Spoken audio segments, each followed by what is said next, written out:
하나님 말씀 마태복음 25장 1절에서 13절의 말씀입니다. 마태복음 25장 1절에서 13절의 말씀 한 목소리로 같이 읽습니다. 시작. 그때에 천국은 마치 등을 들고 신랑을 맞으러 나간 10 처녀와 같다 하리니 그 중에 5은 미련하고 5은 슬기 있는 자라. 미련한 자들은 등을 가지되 기름을 가지지 아니하고 슬기 있는 자들은 그릇에 기름을 담아 등과 함께 가져갔더니 신랑이 더디오므로 다 졸며 잘세.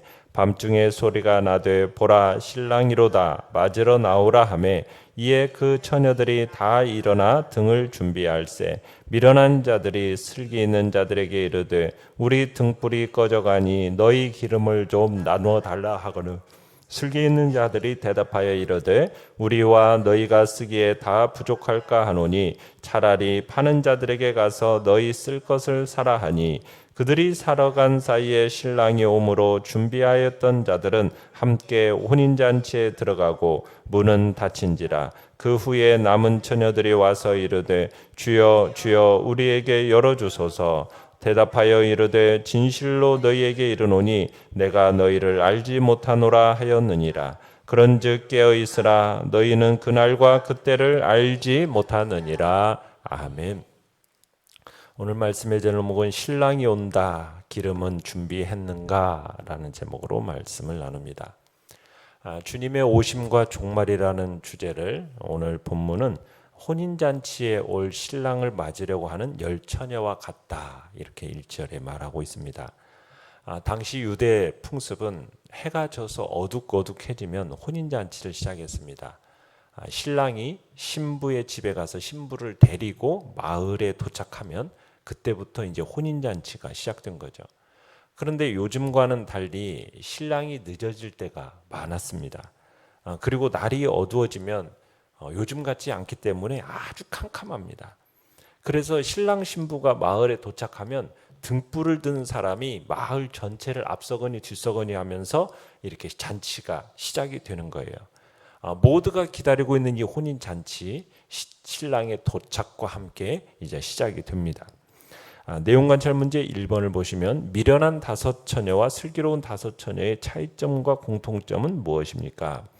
지금 10명의 처녀는 신랑을 기다렸다가 신랑이 마을을 행진할 때 불을 비춰서 잔치를 알리고 행진을 돕는 중요한 역할을 해야 했습니다. 그래서 10명의 처녀들은 다 무엇은 가지고 있습니까? 등은 가지고 있습니다. 그런데 차이점이 있다면 5명은 등은 가졌는데 뭔 준비하지 않았어요? 기름을 준비하지 않았다는 것은 여분의 기름을 준비하지 않은 채 나갔다는 얘기고요. 나머지 5명은 등을 준비할 뿐만 아니라 여분의 기름도 함께 준비해서 나갔다라는 겁니다. 그래서 5은 미련하다 부르고 5은 슬기롭다고 부릅니다.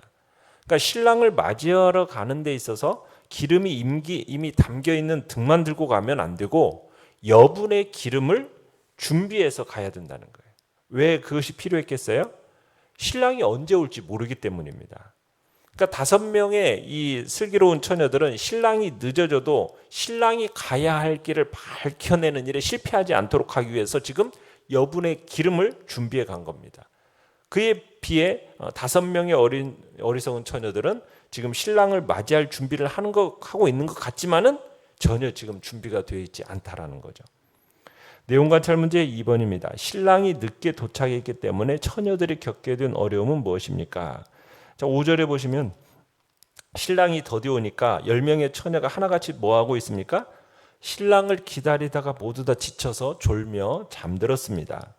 자, 그런데 이제 그 신랑이 왔다라는 소리, 신랑을 맞이하라 하는 소리와 함께 이제 처녀들이 다 일어나서 등을 준비합니다. 자, 그런데 어떤 일이 지금 일어났습니까? 지금 미련한 5 처녀들의 이 등이 어떻게 되고 있어요? 등불이 꺼져가고 있는 겁니다. 왜요? 기름이 떨어져 가고 있는 거죠. 자, 그래서 이것을 발견하고 나서 이제 미련한 이 처녀들이 5 처녀들이 슬기로운 5 처녀에게 뭘 요청하고 있습니까? 기름을 달라고 지금 요청을 하고 있는 겁니다. 자, 연과 묵상 문제 3번입니다. 자, 슬기로운 다섯 처녀가 기름을 나누어 줄 수 없는 이유는 무엇이며 어떤 의미가 있습니까?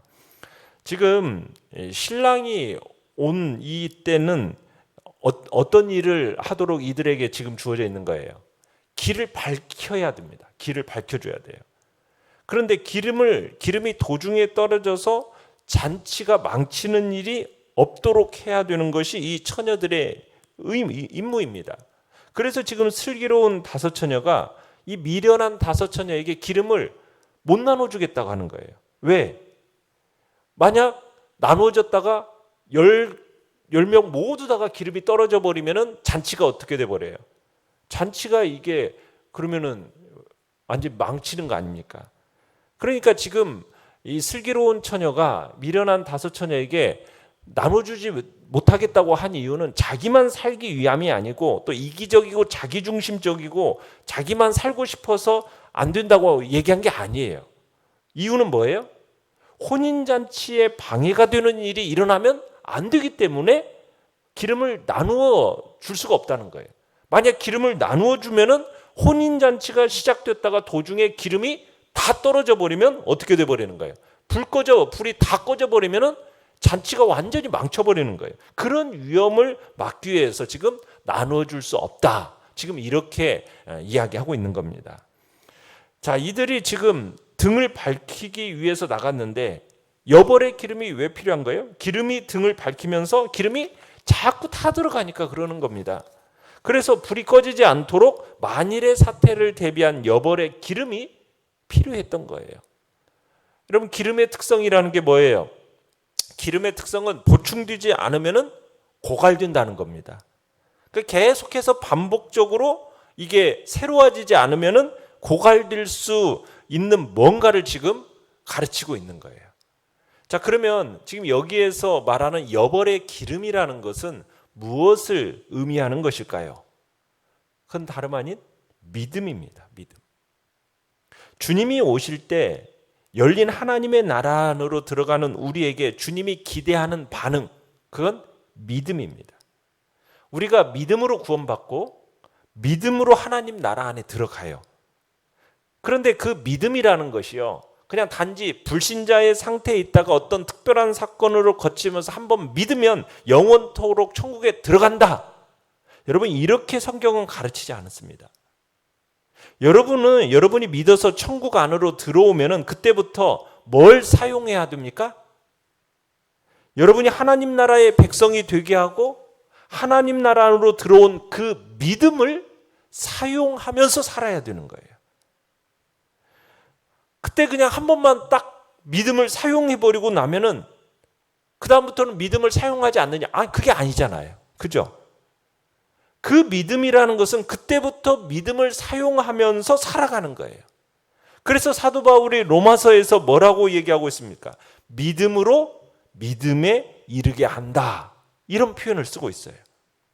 그러니까 우리가 하나님의 백성이 되고 하나님 나라 안에 들어가는 첫 걸음은 무엇을 통해서 들어가는 거죠?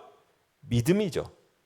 그런데 여러분이 이제 믿음의 삶을 시작하면 그게 한번 시작했으면 그게 끝인가요? 그게 아니에요. 여러분이 처음 시작한, 사용한 이 믿음을 이제 사용해가지고 그 믿음을 새롭게 끊임없이 공급하는 일이 있어야 된다는 거예요. 그러면서 또 다른 믿음으로 가는 겁니다. 처음 약한 믿음에서 점점점 믿음이 어떻게 되는 거예요? 커져가고 강해져 가는 거죠.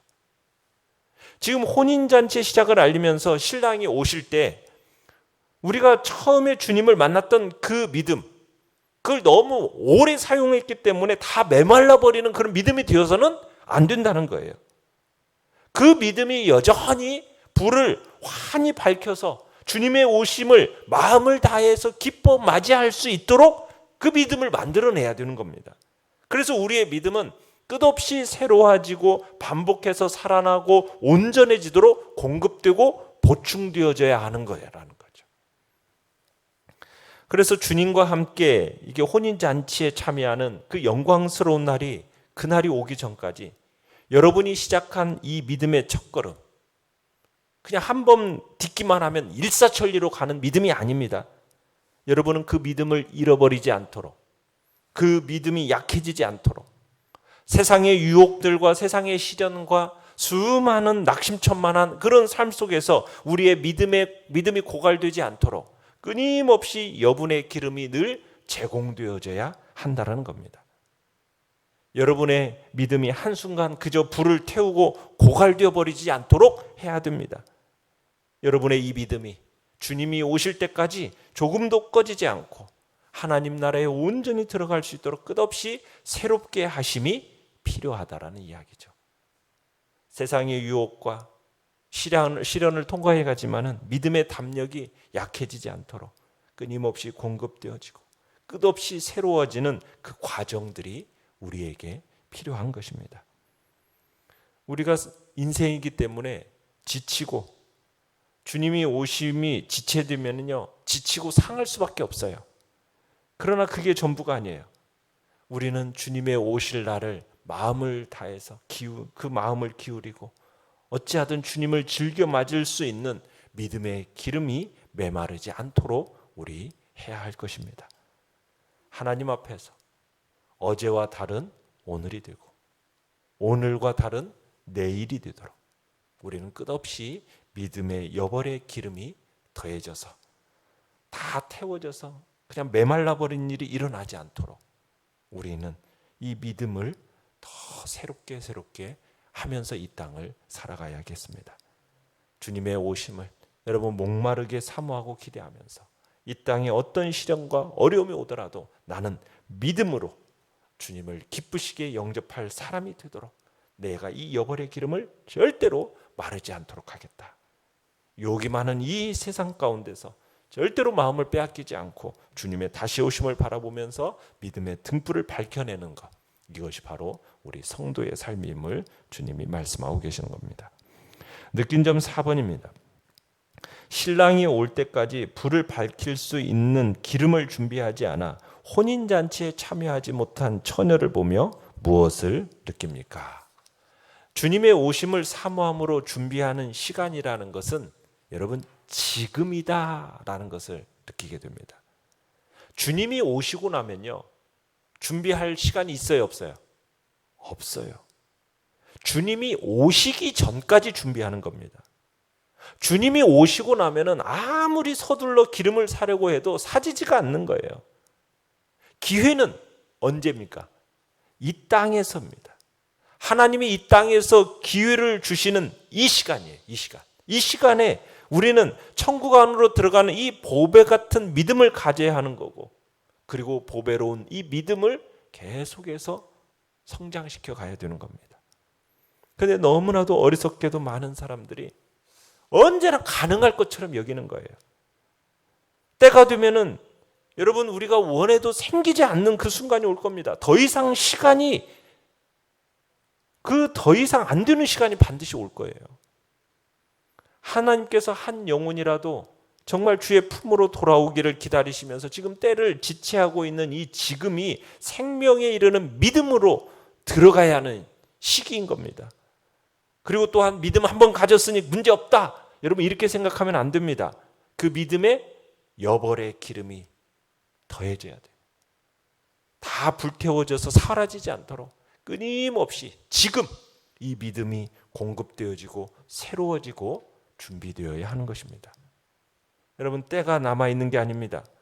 주님께서 때를 지체하고 기회를 더 주시는 것 같지만 때가 안 된 게 아니에요. 여러분 내일이라도 당장 오늘이라도 주님이 오실 때 주님 왜 이제 오셨습니까? 라는 그런 마음으로 맞을 수 있도록 우리의 중심이 우리의 주님의 오심에 초점을 맞춰야 된다는 얘기입니다. 우리 모두가 믿음에 바르게 서시길 바랍니다. 어리석은 이 5 처녀는 등을 들고 나왔다는 면에서 똑같아 보여요. 여러분 그런데 놀랍게도 그분이 오셔서 뭐가 드러났어요? 믿음이 있는 것 같았는데 형식적이었다라는 거예요. 등을 들고 나온 것인데 눈가림이었다라는 거예요. 그 속에 생명에 이르는 진정한 믿음이 없었다라는 것이 드러나 버린 겁니다. 하나님께서 우리에게 시간을 주시고 기회를 주실 때 우리는 등불을 준비하고 기름을 준비하는 때가 지금입니다. 그분을 사모하고 기다리고 준비할 수 있는 지금 여러분이 살아있는 믿음에 서 있기를 바랍니다. 지금도 오셔서 기쁨과 감격과 감사로 그분을 맞이할 수 있는 생명의 믿음이 여러분 안에 있기를 바랍니다. 그저 등을 들고 신랑 맞이할 준비가 된 것 같은데 실제로는 형식적이고 전혀 내용이 없는 눈가림에 불과하다면 여러분 그것처럼 안타까운 일이 없을 것입니다. 주님이 오실 때 그때 기름을 준비하려고 하면 그때는 때가 늦습니다. 생명이 끝나면 모두의 변화의 가능성은 멈춰버립니다. 주님이 오시면 우리에게 더 이상 기회는 없어요. 믿음으로 서서 주님의 오심을 사모하시길 바랍니다. 주님이 오실 때 모든 감격으로 그분을 맞이하시길 바랍니다. 왜 이제 오셨습니까? 하면서 정말 주님을 마음껏 즐거워하면서 그분과 함께 혼인잔치 안으로 들어가는 우리 복된 모든 성도의 삶이 되시기를 간절히 바랍니다. 결단과 적용 5번입니다. 다른 사람의 믿음으로 내가 천국에 들어갈 수 있는 것이 아님을 압니까? 겉으로는 기독교인처럼 보이지만 주님과 상관없이 사는 사람은 등을 가지되 기름을 준비하지 않은 처녀와 같습니다. 주님으로부터 내가 너를 알지 못한다라는 말씀을 듣지 않으려면 어떻게 해야 하겠습니까? 우리가 주님 앞에서 진실한 믿음을 주님 앞에서 끊임없이 채워나가는 그런 복된 자리에 우리가 있기를 바랍니다. 오늘의 기도 같이 읽겠습니다. 시작. 주님을 향한 진실한 사랑과 믿음으로 끝까지 말씀에 순종하는 슬기 있는 자 되게 하소서. 아멘. 말씀을 생각하면서 기도하시고요. 연약한 우리의 지체들을 위해서 기도해 주시며 코로나 사태가 또 속히 잠잠해지고 또 우리가 함께 대면하며 예배드릴 순간에 속해 올 수 있도록 백신 수급과 또 치료제가 잘 또 만들어질 수 있도록 기도하시며 우리의 공사가 또 잘 진행될 수 있도록 위해서 기도해 주시기 바랍니다. 주여, 우리 세 번 부르짖며 나갑니다.